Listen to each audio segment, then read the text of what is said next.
Hey, what's up, folks? Welcome to another edition of Football Theory. I'm lifetime Longhorn Rod Babers. Of course, pleased to be joined by the coach, former high school football coach at Brownwood, Belton, Rotan, Capel, Burnett. Also, college football player at Abilene Christian. Coached there in multiple stints. Also coached on the staff at the University of Texas, 5 different seasons as well. And now you can catch his work over at ShipleyRanches.com. He is a vault and a wealth of knowledge for us, and we appreciate him. Coach Bob Shipley. What's going on, Coach? How you doing?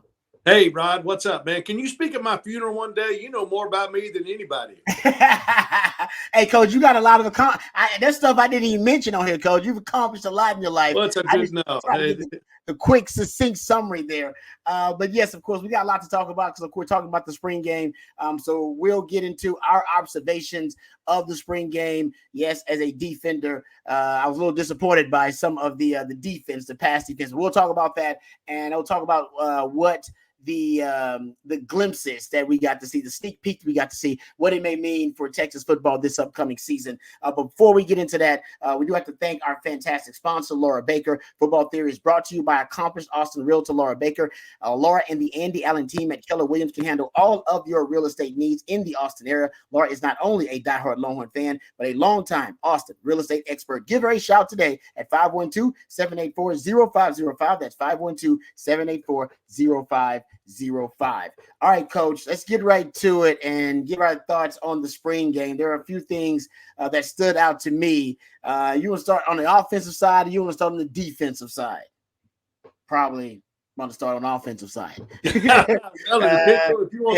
If you want the good news first or the bad news first. That's usually how it works out, right? They ask you, hey, you want good news or bad news? It's like, you know what? I'll take the good news first. And the good news is that, yeah, Texas offense looked really, really good. And they are deep at a lot of positions offensively. One of those positions, of course, being the quarterback position. We saw Arch Manning, and Arch looked great. He looked fantastic.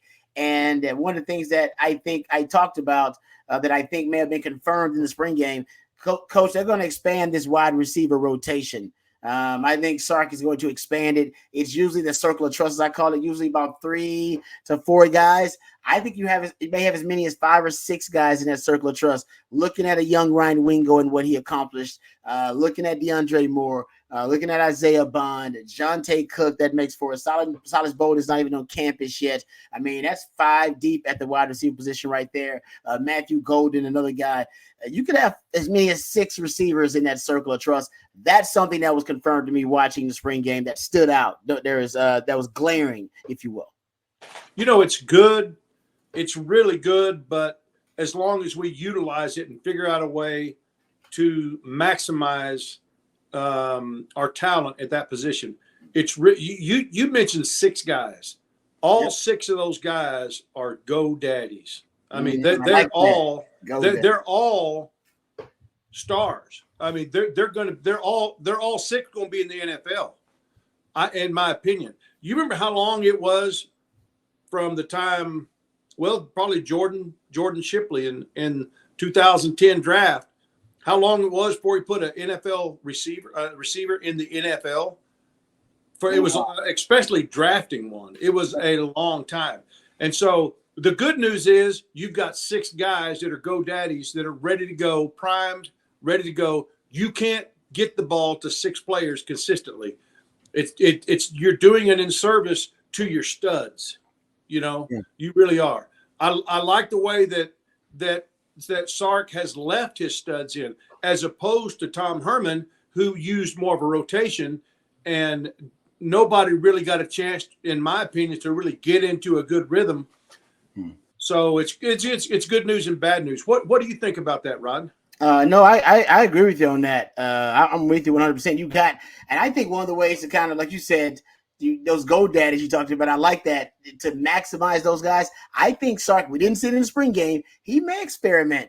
Not experiment, actually. He may break out because he actually has it in his repertoire. We saw it at Alabama, a 10 personnel package, 1 back, 0 tight ends, and put 4 wide receivers on the field. Have a specific package where you just blitz your opposing teams with speed. You put all that speed out there at wide receiver, put Jaden Blue in the backfield, go empty. By the way, I saw a lot of empty formation in that game. I think it was 6 snaps of empty formation, had a lot of big plays out of empty. I think you could see more of empty formation. That's something that Texas ran more of later in the season. The last 3 games of the season, we saw Texas run a lot more empty, especially against Washington. They ran a lot more empty. And Quinn was really good out of empty late in the season. 71% completion percentage in the last 3 games out of empty formation, over 10 yards per play, over 12 yards per attempt in the last 3 games running empty formation. Explosive play rate was above 31%. And I saw it in this game. Now, we didn't see a lot of Quinn, but we saw empty. I think that's something they ran more of last season, late in the season. I think it's something we're going to see more of. And that allows you, kind of what you're saying, Coach, to use that speed to really maximize mismatches and matchup advantages with that speed on the field, because teams can't match up with all the speed you're going to put on the field. You had a lot of speed last season. We saw that with Xavier Worthy and A.D. Mitchell at the Combine. I think overall, though, the wide receiver position could have just as much speed, if not more of it, potentially with the amount they've stockpiled with this group. Yeah, I think you're right. I wonder, though, when you look at the spring game, Sark didn't call the plays. It's true, he did not. Good point. Yeah, he let, I think maybe Flood call. Yeah. Flood probably called for one team, and then AJ Milwee maybe. Yeah, Milwee called the other one. So actually, it's probably pretty good to get some stuff on film. Everybody's going to be looking at, and all the opponents next season will be looking at that spring game, breaking it down. And maybe there's some tendency breakers in there. The fact that Sark wasn't calling the offense was probably a good thing, just to let those guys have some experience, but also break some tendencies. But again, it's really there's just not enough footballs to go around to 6 guys. Now you've got Jonte Cook, who's a sophomore. You've got DeAndre Moore, who's a sophomore. You got Ryan Wingo, who's a freshman. I don't know that any of those 3 guys are going to beat out Isaiah Bond, Matthew Golden, Silas Bolden.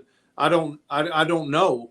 We'll wait and see. But I think just with 3 guys, it's hard. It's hard to get them all the ball the way that you want to. Plus, you've got guys, Jaden Blue and guys out of the backfield who are excellent receivers as well. That's a lot of people to get the ball to, and that's not. And you're not even counting your running game. Yeah, first world problems. That's right. It's going to be a challenge. No doubt it will be a challenge. But I think Sark is up to the challenge. At least he proved that Alabama. I mean, we had 4 first-round wide receivers with that group, and was still able to spread the ball around enough for them those guys to showcase their talent.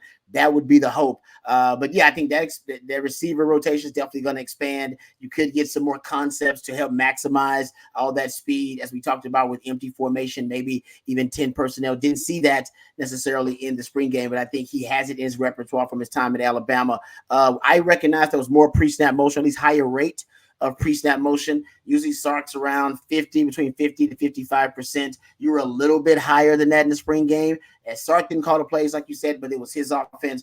I do wonder if you'll see a little bit more pre-snap motion this season from Sark, given all the speed that he has, the way they want to use a guy like Jaden Blue, Amari Niblack being a versatile weapon, but definitely a pass first kind of weapon there. I do wonder if you'll start seeing more pre-snap motion shifts from Sark in the spring game. Slight uptick, slight increase on the rate of pre-snap motion. But something I did notice that I think you're going to see more of in the Sark offense, even with Quinn, is the deep ball. It was thrown a lot in the spring game, Coach. I think I counted 11 deep balls total. 11. They threw a bunch of now 11 passes of 20 yards or more down the field. Yeah. I should say 20 yards or more. Yeah. So it's true deep balls. It was probably 8 true deep balls, just vertical shots down the field. But I think they want to bring back the deep ball. Now Quinn only played 2 series, but Arch has a beautiful deep ball, and so does Trey Owens. And later on in the season, I want to say the last 7 games of the season, we really saw Quinn start to master the deep ball a little bit better. His last 7 starts, just a stat from LHN, last 7 starts, his QBR throwing the deep ball passes 20 yards or more, 92 compared to a 23 QBR in his first 15 starts throwing the deep ball. Completion percentage, 43% last 7 starts. 24% in his first 15 starts throwing the deep ball. Yards per attempt, 14.8 compared to 7.9 in his first 15 starts throwing the deep ball. And his off-target percentage, 25% in his last 7 starts. only 44% in his first 15 starts throwing the ball deep. He's getting better at it. He showcased some of that at the pro day. In the spring game, it tells me that Sark really wants to infuse more vertical routes in the passing game. I think we'll see more of that. It's kind of a glimpse I think we got of the offense too. I think we'll definitely see more of the vertical shots and the deep passing game coming back in the offense. Yeah, well, that's the good news. The bad news is what you have, and I agree with you, Rod, would like to see more two-back sets. It's going to be hard. It's going to be really hard to get all those people in the game. Not only get them in the game, but have them all be threats that they potentially can be. And I think you hit the nail on the head. It's first world problems. We've had other years where we had one receiver that was a go-to guy, and if you're lucky, you got two. And so we want to see C.J. Baxter. We want to see Jaden Blue. We want to see our tight ends, and what we named off 6 receivers we want to see. I mean, it just can't happen. So I'm hoping these guys have patience, and the coaches can instill in them the patience that they have to get their shot to be the guy, because you can only have one, at the most 2 go-to guys at receiver. Yeah, two is max. So got to be patient. Got to just trust the process. Let these guys have success. Let them go get drafted in the first, second round. Wait your turn, and then hopefully everything will work its way out, because I do think this is a program a lot of kids want to be involved in right now. Yeah, no, I agree with that. I only saw 2 plays of the 2 tailback sets to pony package, and that was early in the spring game when Quinn Ewers was in there. Jumping to the defensive side of the ball, I do think we're starting to see some slight influence of Johnny Nansen and his influence as a co-DC. When he was at Arizona, they ran a ton of single high coverage looks, which means one deep safety. That was your cover 1 looks and your cover 3 looks. Texas predominantly is a team that loves to play match quarters. They play it at a top 10 rate in all of the Power 5, but nobody ran more cover 3 and cover 1 single high looks as Arizona. They're among top 5 in the Power 5 in those single high looks. In the spring game, Texas usually runs predominantly 2 high safety looks. They're usually 55%, between 55 and 60% running 2 high shell looks. That was not the case. That was actually flipped in the spring game. More single high looks. I wonder if that's something that's a Johnny Nansen influence that we could see early on. Yeah, it may be, but I don't think cover 3 is the answer. No, I'm not saying it is, but I think they want more variety. Yeah. And we know Sark wants to play more cover 1. He's been on the record for saying that, and they want to play more man coverage. And I think the single high looks is a way for them to kind of diversify things, because Texas necessarily, it wasn't great at pattern match cover 4, the match quarters, which is more of a Gary Patterson influence on PK. So PK can be influenced. He was influenced by Gary Patterson. I wonder if Johnny Nansen coming as the co-DC will have some influence on him. Could just be there experimenting with it in the spring game and then the summer, and they're going to go back to some of their bread and butter. But I was just kind of pointing out it's a little bit of a shift for them.